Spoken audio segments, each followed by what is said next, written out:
नमस्कार दोस्तों। इंसान अपनी जिंदगी में बहुत कुछ कमाता है।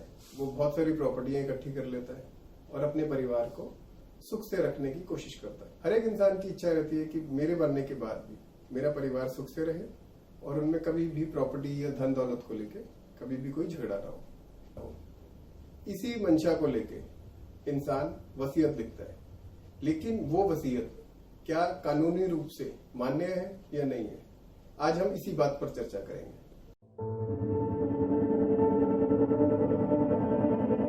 दोस्तों, वसीयत एक ऐसा डॉक्यूमेंट है जो इंसान के मरने के बाद ऑपरेटिव होता है। अगर उस डॉक्यूमेंट पर कोई झगड़ा होगा तब जिस इंसान ने वसीयत की है वो इस दुनिया में नहीं रहेगा। तो इस वजह से इस डॉक्यूमेंट को एग्जीक्यूट करते टाइम में हमें बहुत सारी सावधानियां बरतने की जरूरत है।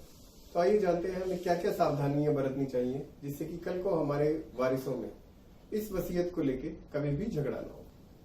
दोस्तों, सबसे पहले जानते हैं वसीयत क्या होती है। वसीयत एक लिखित डॉक्यूमेंट है जिसमें इंसान अपनी इच्छा लिखता है कि मेरे मरने के बाद मेरी प्रॉपर्टी को कैसे डिस्ट्रीब्यूट किया जाएगा, मेरे किस किस वारिस को कौन कौन सी प्रॉपर्टी मिलेगी, उनको सबको बराबर में मिलेगी या किसी को कम या ज्यादा भी हम दे सकते हैं। सबसे पहली बात, वसीयत को करने के लिए किसी भी स्टैम्प पेपर की जरूरत नहीं रहती। आप एक प्लेन पेपर पर ही वसीयत को कर सकते हैं। इस वसीयत को आप टाइप करवा सकते हैं या आप खुद अपने हाथों से लिख सकते हैं। वसीयत को रजिस्ट्रेशन करवाना भी जरूरी नहीं है, ये ऑप्शनल है। वसीयत करते टाइम में 2 गवाहों का होना भी जरूरी है। वो गवाह जो 18 साल से ऊपर हो और साउंड माइंड के हों। ये दोनों गवाह आपको जब वसीयत साबित करने का टाइम आएगा तब आपके लिए हेल्पफुल रहेंगे। गवाह चुनते टाइम में आपको कुछ सावधानियां बरतने की जरूरत है। कभी भी आप बेनिफिशियरी को या लीगलियर को एज ए विटनेस ना लें, क्योंकि इससे कोर्ट के मन में कंफ्यूजन पैदा हो सकता है और आपकी वसीयत रद्द भी हो सकती है। कभी भी किसी स्ट्रेंजर को एज ए विटनेस ना लें, क्योंकि वो विटनेस कल को आपके लीगलियर्स को परेशान कर सकता है और उनको ब्लैकमेल भी कर सकता है। तो इन सब बातों से बचने के लिए किसी भी अजनबी को अपनी वसीयत में गवाह ना बनाएं। अपने किसी विश्वास पात्र साथी को या अपने किसी दोस्त यार को आप इसमें गवाह ले सकते हैं। आप अपनी प्रॉपर्टी में अपने अलग अलग वारिसों को अलग अलग प्रॉपर्टीज भी दे सकते हैं। सबको बराबर प्रॉपर्टी देनी है ऐसा नहीं है। आप किसी को कम प्रॉपर्टी दे सकते हैं, किसी को ज्यादा दे सकते हैं या किसी को नहीं दे सकते। इसके अलावा आप अपनी वसीयत में किसी स्ट्रेंजर को, किसी अजनबी को भी अपनी प्रॉपर्टी दे सकते हैं। ये प्रॉपर्टी किसी संस्था को भी दी जा सकती है। आपकी वसीयत में एक से ज्यादा भी बेनिफिशियरीज हो सकते हैं। आप अपनी वसीयत एक से ज्यादा लोगों को भी दे सकते हैं और उस बेनिफिशियरी के साइन उस वसीयत पर एज ए गवाह नहीं होंगे। ना ही उस वसीयत से किसी भी तरह से ऐसा लगना चाहिए कि उस बेनिफिशियरी ने उस वसीयत को बनवाने के लिए आपकी किसी भी तरह से सहायता की है।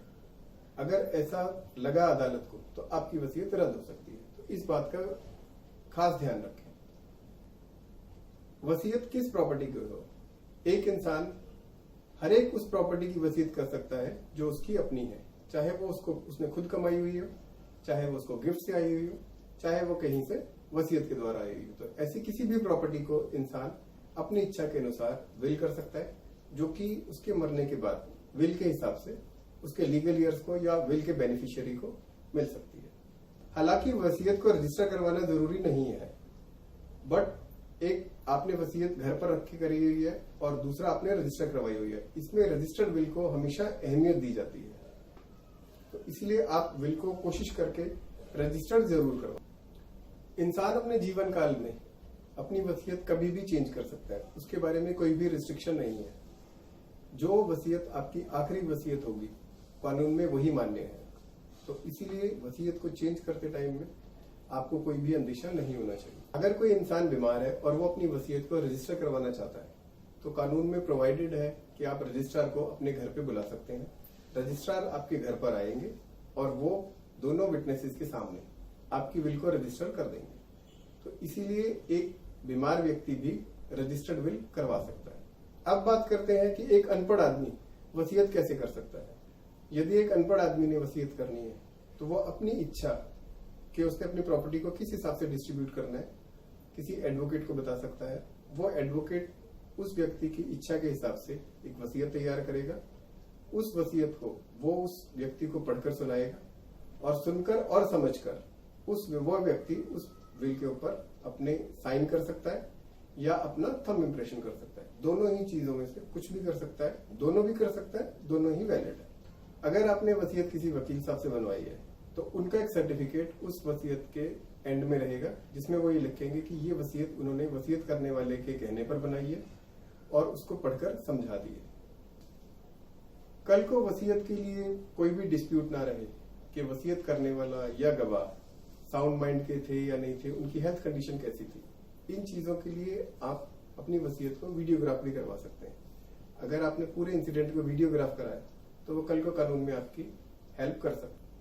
तो दोस्तों, ये थी वसीयत के ऊपर एक बेसिक जानकारी। अगर आपके कुछ अलग से प्रश्न है तो आप हमारे को व्हाट्सएप करके पूछ सकते हैं या आप चैट बॉक्स में भी क्वेश्चंस पूछ सकते हैं। जहां तक हो सकेगा हम आपके उत्तर देने की कोशिश करेंगे। धन्यवाद।